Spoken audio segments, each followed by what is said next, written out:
이번에는 거짓 선지자의 문제를 다룹니다. 얼마나 인간이 거짓될 수 있는지 우리는 알아야 됩니다.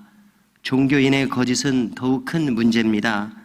거짓 선지자들, 한마디로 그들은 하나님을 빙자하는 대죄를 짓는 사람들입니다.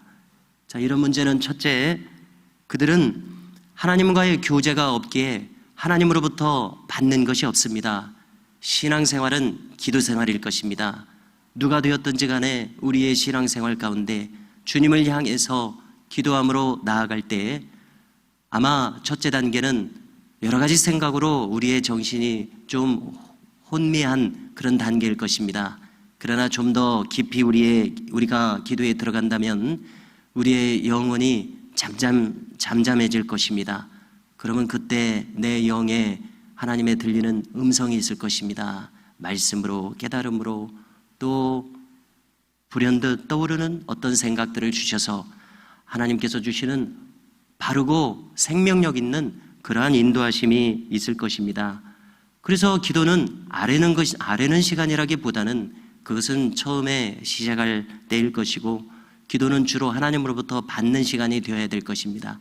지시하심과 인도하심을 받는 시간이 되어야 될 것입니다. 그러면은 내 영혼이 잔잔하여서 하나님의 음성이 들릴 만한 그러한 상태로 나를 다듬어야 할 것입니다. 그러나 거짓 선지자들은 하나님과의 교제가 단절되어 있으므로 이렇게 받는 시간이 없는 사람들입니다. 둘째, 그들은 자기 스스로의 생각을 지어냅니다. 셋째, 그들은 근거 없이 추측하여 말합니다. 넷째, 그들은 또한 다른 영으로부터 거짓된 자료를 받습니다.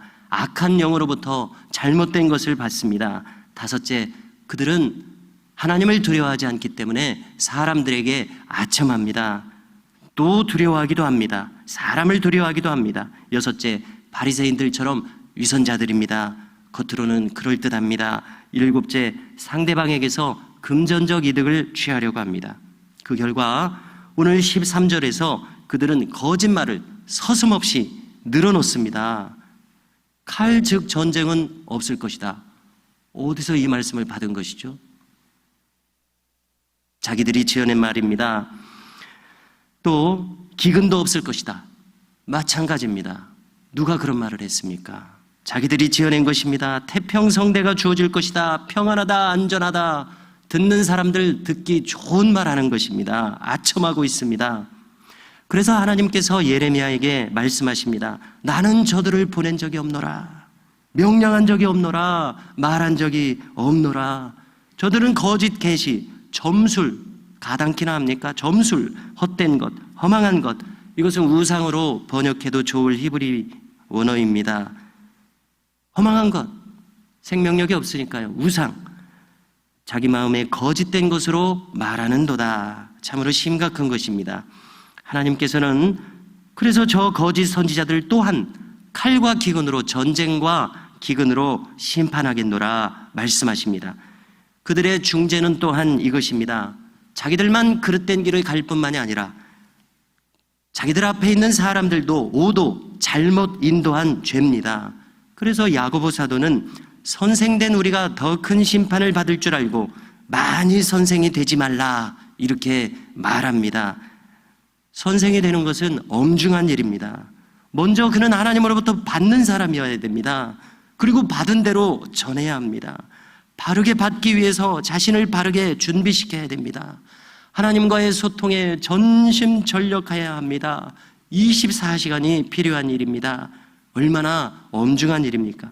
항상 자신을 삼가기에 힘써야 됩니다. 조율해야 됩니다. 내가 맞는 길 위에 있는가? 무수히도 점검해야 합니다. 그렇지 않고서 선지자의 소임을 감당하겠다고 하는 것은 그 자체가 거짓된 일입니다. 죄악입니다. 어불성설입니다. 그런데요, 오늘 중요한 것이 있습니다. 백성들도 마찬가지입니다. 오도한 선지자들도 문제지만은 분별력 없는 백성들도 문제입니다. 분별할 수 없었다는 것은 자기도 정도를 걷지 않았음을 보여줍니다. 그래서 저는 신천지도 대단히 그릇되었지만 거기 소속된 사람들도 분별력이 대단히 없는 사람들이다. 이렇게 판단하게 됩니다. 무슨 소욕에 거기에 이끌립니까? 왜 말씀에 자기를 바로 세우지 않습니까? 무엇인가 그릇되었다는 이야기입니다.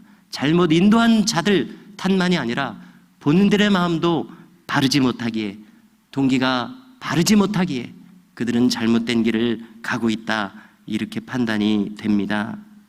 이제 백성들은 저 거짓 예언하고는 달리 칼과 기근으로 심판받을 것입니다. 하나님은 말씀하십니다. 참으로 참혹한 광경입니다. 이제 저들이 쓰러졌을 때에 장사 지내줄 자가 없을 정도입니다. 저들의 처자식들도 마찬가지 형편에 처해집니다. 왜냐고 하시면, 왜 이렇게까지 이런 일이 일어나냐고 하시면은 저들의 악에 대해서 심판의 부음을 부으셨기 때문이다, 이렇게 말씀하십니다. 여기서도 하나님은 슬퍼하십니다. 하나님의 감정이 이처럼 인간의 깊은 슬픔처럼 묘사되어 있는 것이 바로 이 예레미야서의 특징 같습니다. 하나님의 눈이 밤낮으로 그치지 아니하고 눈물을 흘리겠다고 이야기하십니다. 왜냐하면 처녀딸 내 백성, 한마디로 사랑하는 내 백성이 큰 파멸, 중한 상처로 말미암아 망할 수밖에 없기 때문에 하나님은 슬프시다는 것입니다. 칼과 기근에 온 백성이 들에서나 거리에서나 죽은 자들 천지가 될 것입니다. 그리고 실제 역사는 이대로 임했습니다. 선지자나 백성들이나 길을 찾지 못하여 유리방황합니다. 이어서 오늘도 어제처럼 예레미야의 중보기도가 드려지고 있습니다. 하나님, 정녕 이렇게 유다를 온전히 버리시나이까? 하나님께서 세우신 시온을 싫어하시나이까? 전혀 도처에 평강이 없습니다. 두려운 것만 보입니다. 예레미야의 탄식이 그대로 느껴집니다. 그러면서 예레미야는 주님, 우리가 범죄하였나이다, 이렇게 자복합니다. 모든 백성이 예레미야와 같으면 얼마나 좋겠습니까? 백성들은 전혀 깨닫지 못하고 있습니다. 캄캄합니다. 영적인 분별력이 없습니다. 영적인 선택이 없습니다. 예레미야 선지자는 간구합니다.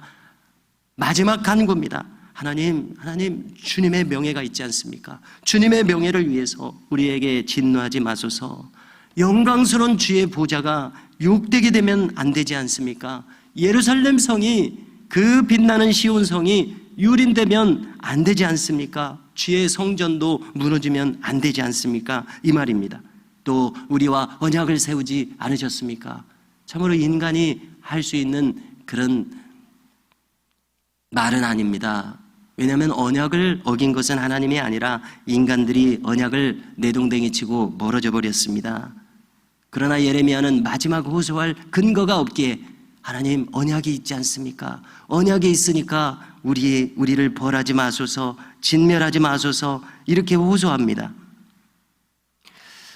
아무튼 예레미야는 하나님은 창조주시고 만물의 주관자시라는 것입니다.